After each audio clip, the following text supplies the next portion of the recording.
हे बच्चों, क्या तुम एक नए एडवेंचर के लिए तैयार हो? आज मैं तुम्हें 3 दोस्तों की एक जादुई कहानी सुनाने जा रहा हूँ, जिन्होंने एक रहस्यमयी जंगल की खोज की।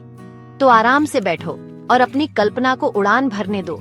एक बार की बात है, एक छोटे से गांव में झूमी, बबलू और टीटू नाम के 3 सबसे अच्छे दोस्त रहते थे। एक धूप वाली दोपहर उन्होंने अपने गांव के किनारे वाले जंगल में जाने का फैसला किया।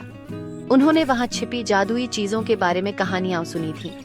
जैसे ही वे जंगल में आगे बढ़े, उनके आसपास सब कुछ चमकने और जगमगाने लगा। पेड़ फुसफुसाते हुए रहस्य बता रहे थे और हवा में एक अजीब लेकिन सुखद खुशबू फैली हुई थी। अचानक उन्होंने देखा कि दूर से एक हल्की सी रोशनी झिलमिला रही है। झूमी, जो थोड़ा डरपोक था, बोला, हमें सावधान रहना चाहिए, ये कोई जादुई जाल हो सकता है। लेकिन बबलू अपनी मासूम मुस्कान के साथ जवाब दिया, अगर हम सब साथ हैं तो डरने की क्या बात है। टीटू ने उत्साह से हाँ में हाँ मिलाई और वे उस रोशनी का पीछा करते रहे। जैसे ही वे करीब पहुंचे, उन्हें एक विशाल पेड़ दिखाई दिया जो इंद्रधनुष के सभी रंगों से चमक रहा था, और उसकी एक शाखा पर एक सुनहरी चिड़िया बैठी थी। चिड़िया ने मधुर आवाज में कहा, मैं इस जंगल की रक्षक हूँ, तुमने मेरी परीक्षा पास कर ली है, अब तुम्हें एक बड़ा इनाम मिलेगा। टीटू, जो हमेशा जिज्ञासु रहता था, चहचहाया, कौन सी परीक्षा, हम तो बस यहाँ खेलने आए थे। सुनहरी चिड़िया मुस्कुराई और बोली, परीक्षा यह देखने की थी कि क्या तुम अज्ञात का सामना करते हुए भी एक साथ काम कर सकते हो और एक दूसरे पर भरोसा कर सकते हो, और तुमने कर दिखाया। अब तुम्हारे इनाम के लिए अपने पंख फड़फड़ाते हुए सुनहरी चिड़िया ने उन पर चमकदार धूल बरसाई।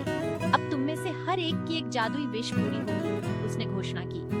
झूमी ने एक ऐसी किताब की कामना की जो हमेशा नई कहानियां सुनाए। बबलू ने ऐसी ढेर सारी मिठाइयों की कामना की जो कभी पेट खराब न करे, और टीटू ने जादुई जंगल में एक ट्री हाउस की कामना की जहां वे हर दिन खेल सकें। उनकी इच्छाएं पलक झपकते ही पूरी हो गईं और दोस्त खुशी से झूम उठे। सुनहरी चिड़िया ने अपने विलेज के पास के जादुई जंगल में जाने का फैसला किया। वे बहुत उत्साहित थे, लेकिन उन्हें क्या पता था कि उना के इंतजार में एक साहसिक काम है। जैसे ही वे जंगल में आगे बढ़े, उन्हें एक चमकता हुआ सुनहरा दरवाजा दिखाई दिया। वाह, ये क्या है? टीटू चिल्लाया। तभी एक बुद्धिमान बूढ़ी चिड़िया आई और चहचहाई, जादुई जंगल में आपका स्वागत है, लेकिन पहले आपको एक परीक्षा पास करनी होगी। टीटू ने हैरान होकर पूछा, परीक्षा? लेकिन हम तो बस खेलने आए हैं। चिड़िया हंसी और बोली, आपकी दोस्ती और बहादुरी ही आपकी परीक्षा है। इस जंगल में सबा से कीमती चीज है एक साथ मिलजुल कर रहना, यही तुम्हारा असली इनाम है। दोस्तों ने एक दूसरे को देखा। जो भी चुनौतियां सामने आईं, उनका सामना करने के लिए दृढ़ संकल्पित थे। और अचानक सुनहरा दरवाजा खुल गया। अंदर उन्होंने एक ऐसी दुनिया पाई जो जादुई फलों, बात करने वाले पेड़ों और झिलमिलाते झरनाओं से भरी हुई थी। यह एक सपने के सच होने जैसा था। दोस्तों ने खोजबीन की, हंसे और अपनी खोजों को साझा किया, यह महसूस करते हुए कि वे एक साथ कितने मजबूत हैं। और आप जानते हैं क्या? उन्होंने वादा किया कि चाहे कुछ भी हो जाए। बबलू एक आम के पेड़ पर चढ़ गया। टीटू उन्हें हर जगह ढूंढ रहा था। अचानक टीटू ने कुछ अजीब देखा। दूर से एक तेज रोशनी चमक रही थी। यह पेड़ों के बीच में चमक रहा था। टीटू ने अपने दोस्तों को आवाज दी, अरे देखो, वो क्या है? झूमी और बबलू दौड़े चले आए। उन्होंने भी वो चमकती हुई रोशनी देखी। वो बहुत क्यूरियस थे। वो क्या हो सकता है? झूमी ने पूछा। चलो देखते हैं, बबलू ने कहा। तीनों दोस्त धीरे धीरे उस रोशनी की तरफ बढ़े। जंगल घना होता जा रहा था। रोशनी तेज होती जा रही थी। वो थोड़ा डर रहे थे, लेकिन बहुत एक्साइटेड भी थे। आखिरकार वो एक खुली जगह पर पहुंचे। रोशनी एक वाटरफॉल के पीछे से आ रही थी। उन्होंने ये वाटरफॉल पहले कभी नहीं देखा था। ये मैजिकल था। तीनों दोस्त धीरे धीरे वाटरफॉल की तरफ चले। जैसे जैसे वो पास आए, उन्होंने बहुत ही प्यारी म्यूजिक सुनाई।